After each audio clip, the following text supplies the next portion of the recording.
Frédéric Miranville, directeur du pôle orientation et insertion professionnelle à l'Université de La Réunion. Vous êtes présent cet après-midi avec nous sur ce plateau OTV pour le salon régional de la jeunesse. Bonjour.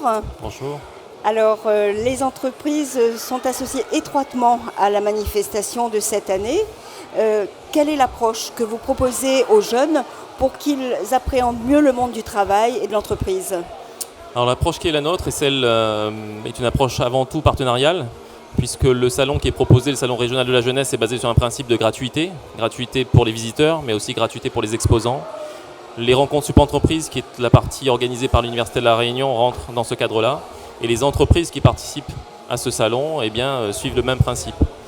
Cette approche partenariale, elle vise à donner aux jeunes une visibilité sur les trajectoires professionnelles, d'une part, et à leur proposer également donc, de commencer à construire un réseau de contacts, afin qu'ils puissent valoriser leurs compétences, savoir ce qui est attendu pour eux sur le marché du travail, et qu'ils puissent ensuite faire toutes les étapes, nécessaires, afin d'intégrer l'insertion professionnelle qu'ils souhaitent.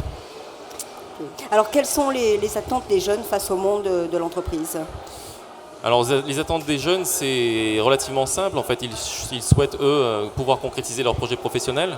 Alors on sait que malheureusement, à La Réunion, on a un marché du travail qui n'est pas extensible à l'infini et que donc l'ensemble des projets professionnels ne peuvent pas se concrétiser forcément sur le territoire. Ceci dit, il y a des potentialités, il y a des offres qui sont disponibles et il faut beaucoup travailler à l'adéquation entre la candidature et l'emploi. Donc ce que l'on fait sur Sup-Entreprise en particulier, c'est qu'on amène les jeunes par une préparation anticipée à bien connaître tous les outils qui leur permettent de valoriser leurs compétences et aussi d'adapter, leur candidature à l'offre qui leur est proposée, de sorte à ce qu'ils connaissent bien les codes qui sont employés au niveau des recruteurs, qu'eux-mêmes se connaissent bien et qu'ils puissent justement, à travers les entretiens, à travers l'ensemble des étapes jusqu'au recrutement, valoriser leur candidature et faire en sorte qu'ils soient pris au final. D'accord. Alors de façon générale, sur quel champ vous intervenez, comment vous fonctionnez en fait ? Alors on fonctionne en fait sur Sup-Entreprise, sur un parcours qui est cohérent en fait de la formation à l'emploi, en passant par une étape qui est assez importante, qui est celle du conseil et de l'accompagnement. Sup-Entreprise, c'est un salon qui a véritablement pour objectif de valoriser l'esprit d'entreprendre et la prise d'initiative. Et c'est un dispositif aussi qui est partenarial, c'est-à-dire qu'on va retrouver des entreprises, des administrations, des professionnels, des enseignants, des universitaires, vraiment une diversité en fait des acteurs qui est importante puisque la question du projet professionnel et de sa concrétisation, elle ne peut pas se résoudre seule, elle se résout de façon collective.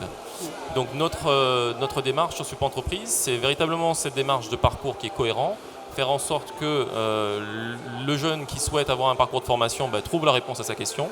Celui qui souhaite avoir des questions un petit peu plus détaillées en fait, sur les trajectoires professionnelles, par le biais de témoignages de professionnels qui sont dans le cœur d'activité, il puisse avoir un certain nombre de réponses également. Et le jeune qui est prêt, on lui propose un job dating. Et sur ce job dating, il est directement en vis-à-vis avec un recruteur qui va lui poser donc des questions et voir si sa candidature est en adéquation avec l'offre qu'il propose.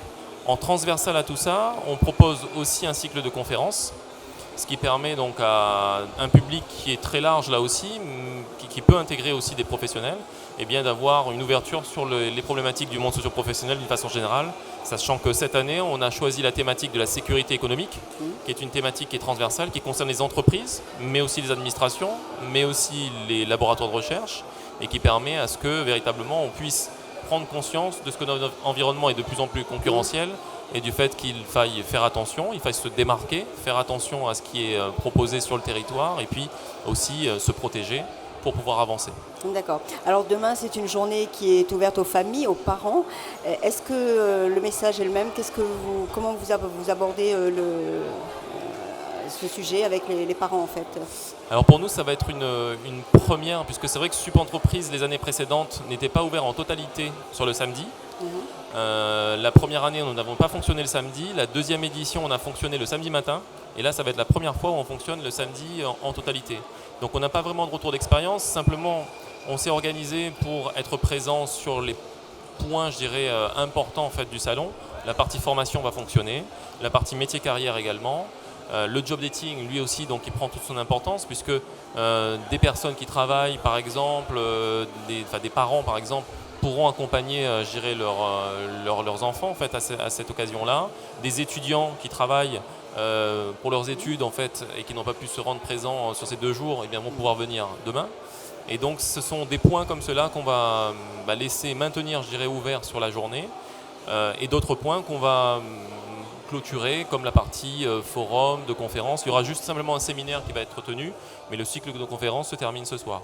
Donc on va conserver, je dirais, la partie de la formation à l'emploi pour le samedi, en espérant que les jeunes viendront nombreux, ceux en particulier qui ne sont pas des scolaires, les étudiants, les demandeurs d'emploi, pourquoi pas, et toute candidature potentielle, et puis surtout les parents, puisque en fait les parents... C'est un public différent en fait. Voilà, c'est un public différent, les parents, les chefs d'entreprise, en fait tout professionnel qui est intéressé, parce que Support Entreprise, c'est aussi le croisement entre différents publics pour mettre en place des partenariats gagnant-gagnant. Un professionnel va pouvoir rencontrer un autre, il va pouvoir se mettre en place donc, des collaborations, et c'est véritablement tout ce qu'on souhaite. Merci Frédéric Virenville d'avoir été avec nous cet après-midi. Merci à vous.